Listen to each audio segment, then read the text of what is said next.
Hi, and welcome to number 7 in this video series I'm putting together called Beginnings. My name is Michael Venema, and I'm so pleased that you have checked out this video, and I hope it will be a great help to you. In the first videos in the series, we've been spending most of our time looking at the first 2 chapters of Genesis, which are very positive. God creates the world. It's a wonderful place. He fills it with His blessing, and He places human beings in our terrific home, and it gives us the opportunity to enjoy His blessings, to thrive in this world, to spread out, and to find fulfillment in the world that He's made. Chapter 3, however, which we started to look at in the last video, there things take a decided turn for the worse. And maybe that's appropriate because it parallels our own experience in life. There are many wonderful things, but you don't have to look too hard or too long to discover that there are also many negative things, hurtful things. There is pain, there is evil. So in this video, I'm going to keep our focus on evil, and I want to try to understand evil a little more. You know, there are a lot of videos out there and arguments. You know, if God is good, why can't He prevent all evil? And you find these discussions online and other places, and sometimes they're kind of presented with the attitude of, you know, let's kick in the shins. Let's kick in the shins the church or believers, because, you know, the God who they claim is so good isn't that great after all. He could, if He existed, prevent all kinds of evils, and He doesn't, so really He's not worth our attention. But I think what's often missing in those discussions, in those debates, is a longer look at chapter 3 in Genesis, which is where evil is first revealed. And I think when we take a look at it, we're going to find a nuanced picture of evil, and I think one that can help us cut through some of the log jams in these discussions, which are centered around that question. You know, if God is so good, why doesn't He just prevent all evils? So for this video, evil and understanding evil. You know, not too long ago, I think it was in 2019, a Canadian musician named Tenille released a video called Jersey on the Wall. And I think she's done a very nice job with it. It's a very interesting video, and she does a terrific job of raising the question. I mean, it's kind of personal for her because she talks about the story of a gentleman who was killed in a car crash, and God, you know, you're the Lord of all things. You're the God of all things. Why couldn't you have just prevented that car crash? And then she talks about wanting to ask God that question. Well, this is parallel to what a lot of people experience in life. You know, we experience these difficult things, whether it's COVID-19, or whether it's the loss of a loved one, or whether it's some terrible tragedy that, you know, inflicts something terrible on you personally. Starvation around the planet still happens. I know that poverty has been drastically reduced, happily, over the last couple of decades, but there are still pockets of extreme hunger.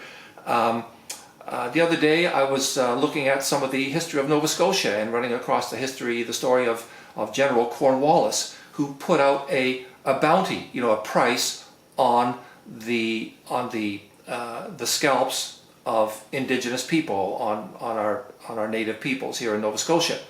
And that's a very terrible thing.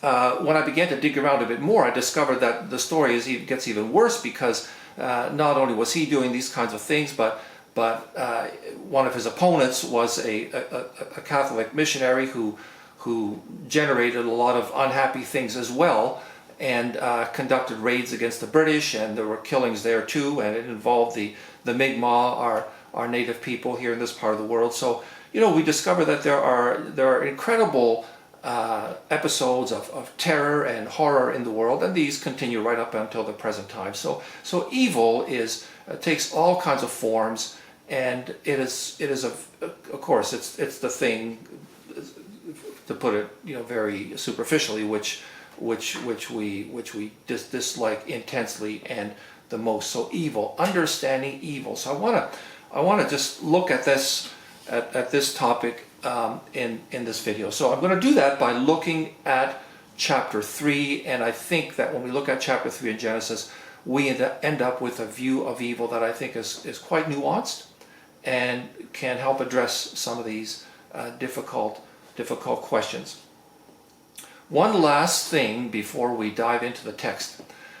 In these videos, if you've been watching them, and maybe as you're going to be watching this one too, the question will come to you, may come to you, depending on your background and so forth. But do we need to take these chapters literally? Do they describe what you would have seen and heard if you had been present during the events which the text talks about? Are these literal descriptions of what really happened? Now that is in one way a simple question, but it deserves a little bit of a nuanced answer, and I'm going to try and address it a little bit later on in this video, either at the end of this one or the end of the next one. And I may have to address it a few times as the series continues, because for all of these early chapters of the Bible, the question of how they are connected with history is an important question, and one that deserves a little bit of attention. But I'm going to lay that question aside for the time being. At any rate, I want to dive into the text. And in the last video, we began to look at chapter 3, got through about a quarter or a third of it. I'm going to read a few verses which are maybe the second quarter of the text.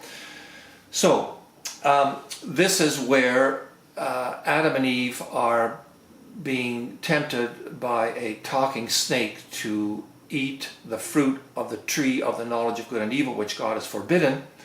And the serpent begins by working on the woman. When the woman saw that the tree looked like good eating and realized what she would get out of it, that she would know everything, she took and she ate the fruit and then gave some to her husband, and he ate it.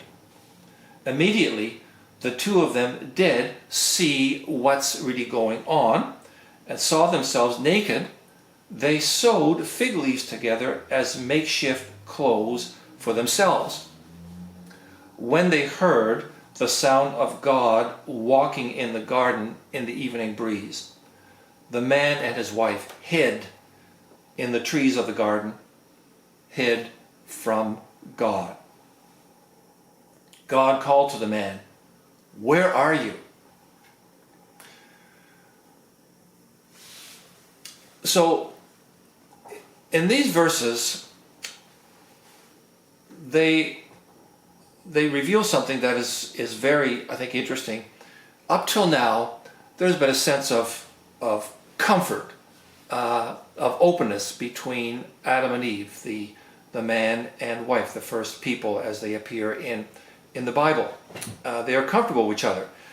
And now we discover that this sense of being comfortable, trusting, openness with each other is replaced with a sense of shame. The body must now be hidden. I don't know if you've ever seen fig leaves. Go online, you'll see some pictures. That's what I did, and there are no fig leaves growing, no fig trees growing where I live in Canada.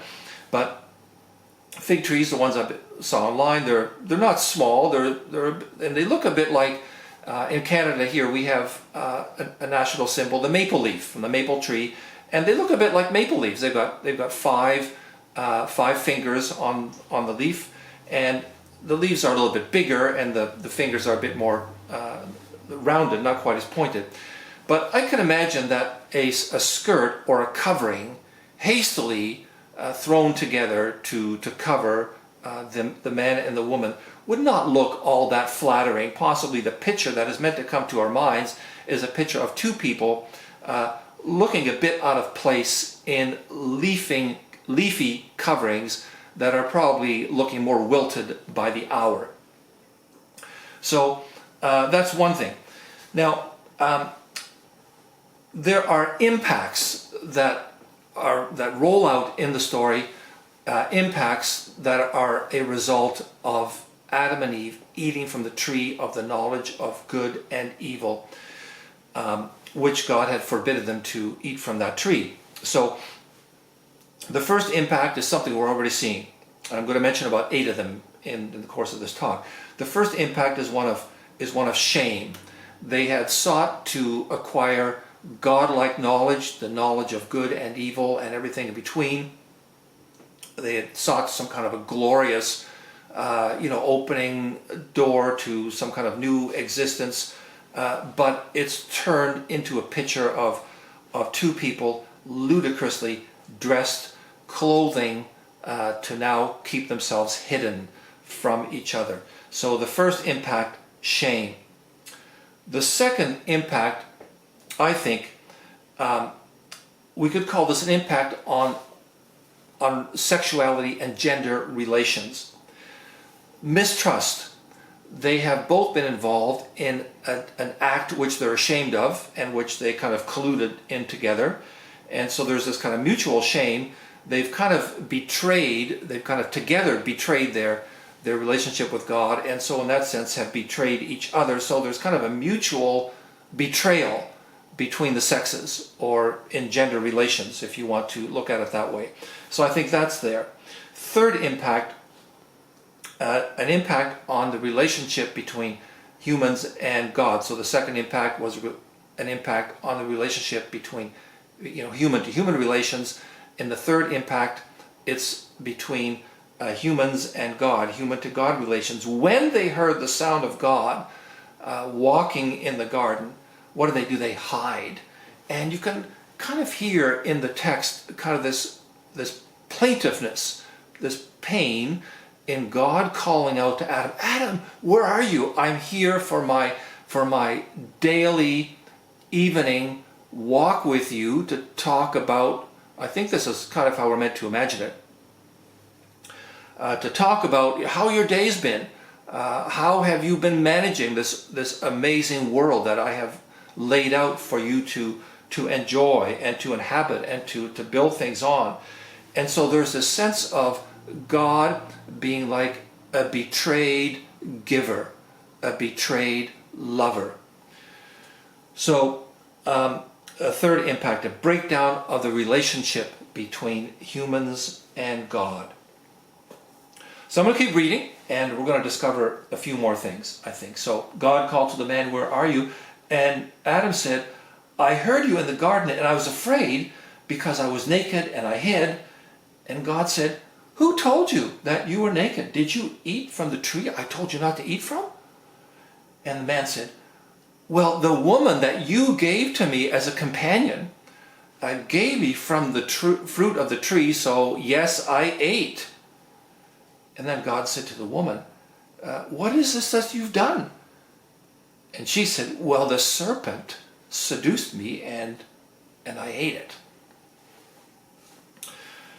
So in this passage, I think what's revealed is the anatomy of guilt. We'll see a fourth impact, but I think I want to just look at this for a minute because there's the anatomy of guilt.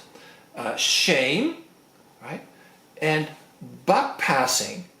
Oh, well, God, it was the woman who caused this problem. And the woman says, well, God, yes, I ate, but it was the serpent, really, who's the real culprit. So shame, buck passing, and also the willingness to blame the wrong person. Adam says, well, God, it's the woman who you gave me. So it's also placing the blame absolutely where it doesn't belong on the giver. And then fourthly, claiming to have been persuaded or beguiled or seduced. I mean, it's not that the serpent didn't seduce and persuade and so forth, but the woman says that's really what happened. So none of them takes any responsibility for what happened. Try to push it off to somebody or something, even to God. Try to push it off to other things. So this is what I call, I don't think I'm the first one who mentioned this, but what can be called the anatomy of guilt. Shame, buck passing, claiming to have been persuaded, pushing off, not accepting responsibility, and even being willing to blame God. So this is a fourth impact, the guilt and all that it involves. Now I'm going to read the next few lines. There are a few more, I think about 15 or 20 lines. And this is where God addresses the situation. God told the serpent, "Because you've done this, you're cursed. Cursed beyond all cattle and wild animals, cursed to slink on your belly and eat dirt all your life. I'm declaring war between you and the woman, between your offspring and hers. He will wound your head, although you will wound his heel." God told the woman, "I'll multiply the pains of childbirth. You will give birth to your babies in pain, and you'll want to please your husband, and he'll lord it over you." And he told the man, "Because you've listened to your wife and ate from the tree that I commanded you not to eat from, don't eat from this tree. Therefore, the very ground is cursed because of you. Getting food from the ground will be as painful as having babies is for your wife. You'll be working in pain all your life long. The ground will sprout thorns and thistles, and you will get food the hard way, planting and tilling and harvesting, sweating in the fields from dawn to dusk, until you return to the ground yourself, dead and buried. You started out as dirt, and you will end up as dirt." So a few things about these particular lines. They are really the opening of the door to disasters for the world, for the first humans. So the serpent is the first in line for God's judgment. From now on, clever serpent, you thought you were so smart, but your legs will disappear and you're forced to crawl on the ground and be in the dirt from now on. So a fifth impact is that God has to punish one of his own creatures. Right? So it's maybe just a small thing, but maybe not so small. Now, so the serpent is the first in the line of God's judgment. However, the woman does not escape. What was supposed to be an experience of joy and blessing, that is, children, creating families, spreading out into the world, creating communities, that now becomes an experience loaded with risk and pain.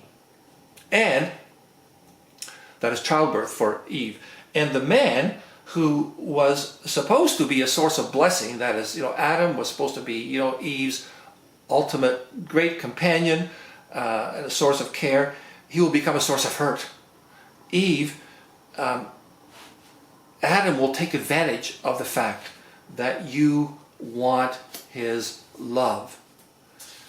So a sixth impact, that the things that were meant to be a great blessing to Eve will now turn out negative. The childbirth will become painful for her, and Adam, who was supposed to be a source of blessing, is going to be a source of hurt to Eve. Well, Adam also does not escape God's judgment.